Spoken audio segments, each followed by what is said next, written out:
Hey guys, what's up and welcome back to Gretchen's Vegan Bakery. Vegan whipped cream? We need to talk.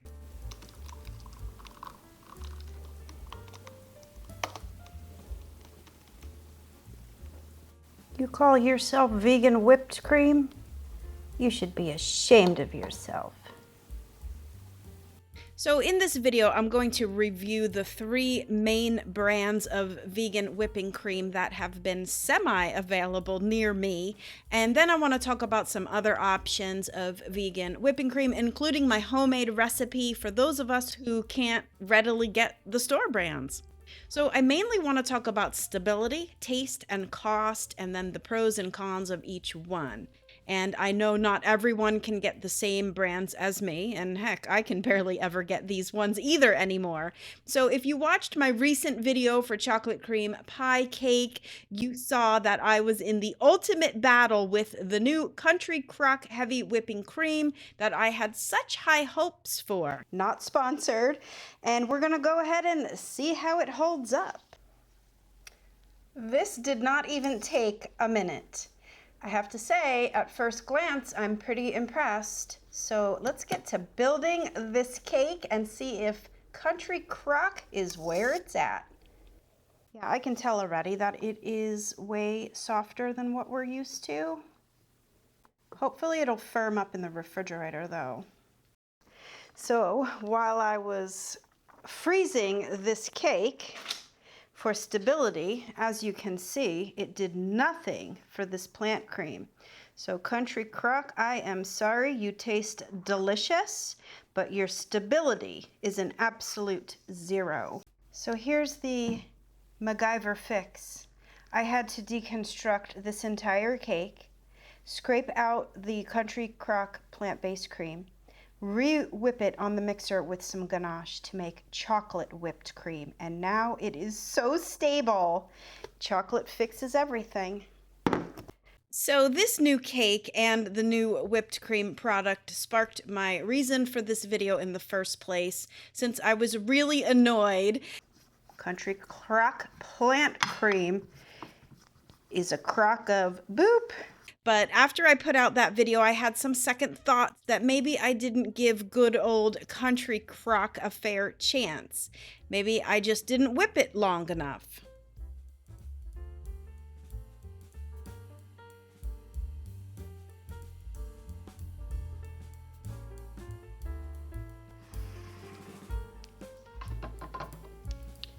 So this is just about a minute. I mean, maybe not even. And you can see that it whips up to beautiful soft peaks in about a minute's time. And this may be what fooled me last time, thinking that all the other whipped creams like the Silk and even the coconut fat from a can, you can't over whip it or it turns grainy.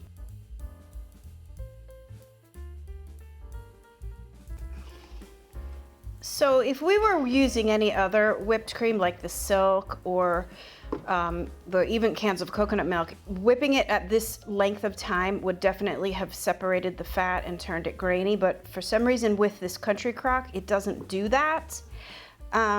It definitely is a firmer peak. Like I'm having a hard time getting that off the beater.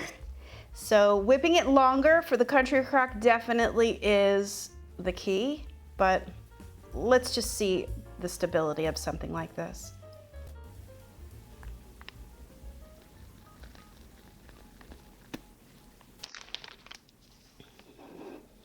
So it pipes really nice. It's real stable right now, but that was also the case when I used it for the first time in small applications like this for rosettes and toppings on desserts. I think that the Country Crock is really great and it has good stability, but when you start to put it inside cakes with heavier layers and other fillings and then put icing on top, it just doesn't have the stability that the Silk does. And even what I notice, now this was whipped on the longer side, and while it is like a little bit tighter and firmer, it's still really light as air, which is beautiful. It's what we want in whipped cream, but it's just very light, whereas the coconut whipped cream, like the Silk and the coconut cans, they're just sort of like, even when you work with them as you're icing cakes, and when it's in the refrigerator for even just a half an hour, it gets even more stable and more firm. So I have to say I'm leaning more towards that, because stability is the number one key that we're looking for when we're building cakes like this. So after a couple of attempts, my final conclusion about the Country Crock heavy whipping cream is that, number one, it's near impossible for me to say Country Crock heavy whipping cream. Number two, I do love the taste. To me, it is the most like whipped cream that I remember, with no overpowering coconut taste. Number three, it is the most affordable at $3.29 per pint. Number four, it is light and airy, but sadly it just doesn't have the stability that I need for inside cakes and for icing cakes. Number five, the save is that I added some cooled ganache to it for super stable chocolate whipped cream, so that's a total win. Number six, it can be re-whipped, so if you have leftovers, you can store it for a few days, and then it really re-whips beautifully. You can also freeze it, not in liquid form, but on cakes and pastries. So Country Crock is still a win for me because it has way more pros than cons. Now, I originally set out to only make this a comparison of Country Crock and Silk brands, which I absolutely love. Spoiler alert, Silk brand is still my favorite, but I can't find it anymore. I literally drove all around Florida trying to find Silk brand for this video with no luck. But that's actually okay, because I do have enough experience with the Silk brand from all the previous cakes that I've made, and I can give my review based off my memory. So what I love about Silk brand is, number one, its stability. Next to taste, or even as important as taste, stability is crucial, and Silk brand will actually get more stable as you work it and upon refrigeration. So beware of this, because you can easily over whip it if you're not careful, and it does turn grainy and it will separate. I did save this when this happened to me though, by adding more liquid silk and then just gently whipping the two together. That really was the only problem I ever had with the Silk brand, and it was an easy fix, but now I'm just sure to only whip it to soft peaks, knowing that it gets more firm as I work it. I will note here that oftentimes I don't even add sugar to my whipping cream, so this is totally optional, but rule of thumb, if you do want to add sugar, is to add about 1/4 to 1/2 cup of confectioner's sugar for each pint of cream before whipping. And another side note is that I have never found that adding sugar would help the stability in any of these cases. So my conclusion about the Silk brand is, not only does it taste great, although it does have a slight coconut taste, it is super stable, and those are the two most important factors for me. The Silk brand needs no additional stabilizer like ganache, which would of course make it chocolate, but it does take on the chocolate beautifully to make chocolate whipped cream. It is pricey though, at over $5 a pint. And if you whip it too much, it will go grainy, and it cannot be re-whipped if you have leftovers, since it just gets really super grainy if you try to whip it again later. I have frozen the whipped cream cakes and whipped cream pastries made with Silk whipping cream, just as I did the Country Crock, and I will say it doesn't freeze as nice as the Country Crock. It does freeze okay, but it does get slightly dry when you thaw it out. Probably because it is so super stable.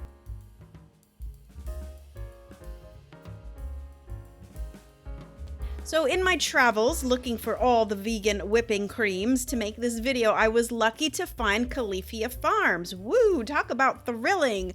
I was so excited, and again had really high hopes that this was going to be the all-time winner. This is not looking that good. This is sort of like separated, it's heavy.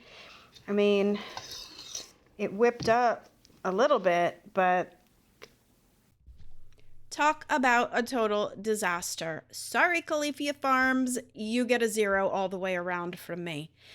So I whipped it on the mixer for about a minute. It got super grainy and started to separate really severely. And the best way to describe this is for anyone who is familiar with really heavy, wet snow. It felt like that. Heavy and just really blah. So I wanted to give it another fair try, thinking that maybe the mixer is what over whipped it and caused it to get grainy. So I tried it again, just whipping it by hand. It didn't really take too much effort to whip it by hand, maybe a minute, and it started to get thicker and soft peaks. But again, the graininess appeared right away. The more I whipped it, the more grainy it got, and ultimately it separated and just felt really heavy. So, my last attempt at saving this whipped cream is to add my chocolate saves everything fix. So, I added some cooled ganache, and if you remember, it saved my Country Crock beautifully, but for this one, instant chocolate soup. Really terrible. So, the takeaway on Califia Farms whipping cream, total fail. It whips grainy, really heavy, separates severely. It is expensive at $5.99 a pint. The taste to me was bland and watered down, really unpleasant. It really just tasted like curdled, fatty, oily water.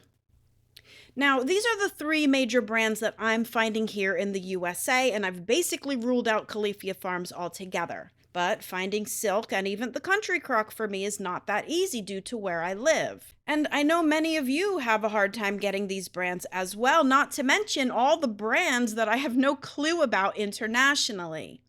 So let's rewind a minute back to, I don't know, 2015, when all we had was a can of coconut milk refrigerated overnight. Let's not forget our roots, people. Skimming the fat off the top of a can of refrigerated coconut milk will give you a beautiful, stable whipped cream, not only to use for fillings and icings, but to fold into your mousse recipes and custard creams. So this method can get pretty pricey though, since a good can of coconut milk is close to $3 now, and you really do get very little whipped cream from one can, that you just need several cans to complete one cake. Not to mention, the brands vary so much, and it's always hit or miss when you open the can. You just don't know what you're getting. So, Taste of Thai brand has always rendered the best results for me, and I'm comparing it to this Goya can. Both were refrigerated equally, and look at the Goya. I mean, it's never even separated or solidified. It's just like this kind of soupy, thick coconut milk. But I do have to add a really sad side note here. I've recently learned that coconut milk from Taste of Thai and many other brands from Thailand are forcibly using monkeys to pick the coconuts. And, when you know better, you have to do better. So I'll no longer be buying this brand or any of the brands that use monkey slaves for profit. And I will be on the search to find another suitable brand. Sadly, Goya was not it. So aside from using canned coconut milk, there are a couple of brands that make heavy whipping cream in a can, ready to whip, like Let's Do Organic and Nature's Charm. Now, I don't have very much experience with these products, but I do think they would probably be a better option than canned coconut milk because, number one, you're not wasting the leftover coconut water that's in the can. Number two, the entire can is meant for whipped cream and it's formulated to whip like heavy cream, so you'll definitely get a higher yield per can. The cost is similar to canned coconut milk, but you are getting more. Nature's Charm also has an oat version for those who are opposed to coconut tasting things. So now let's move on to the final option for vegan whipping cream, and that would be my homemade recipe that I shared way back around 2018, I think. Many people use it regularly and they love it, but I will say it can be tricky and the recipe needs to be followed with precision. Number one, it has to be prepared the day ahead of time to allow the mixture to get as cold as possible, and it must be blended in a high-speed blender to create a very strong emulsion. This then gets whipped with an electric mixer with a balloon whip attachment. These are like the three most important steps for this recipe. It does have a heavy amount of coconut oil, which is the reason it whips and stays stable. It's affordable and it does make a large amount. And once you master it, you will not look for any other recipe, I promise. So be sure to head over to my website to get that printable written recipe, as well as all the other options I have listed out for you for vegan whipped cream, even more than what I've named here. Also, do you disagree with me on my picks and my conclusions? I can't wait to hear what you all have to say, so comment away. All right, everyone, thanks so much for watching, and until next time, happy vegan baking. Bye for now.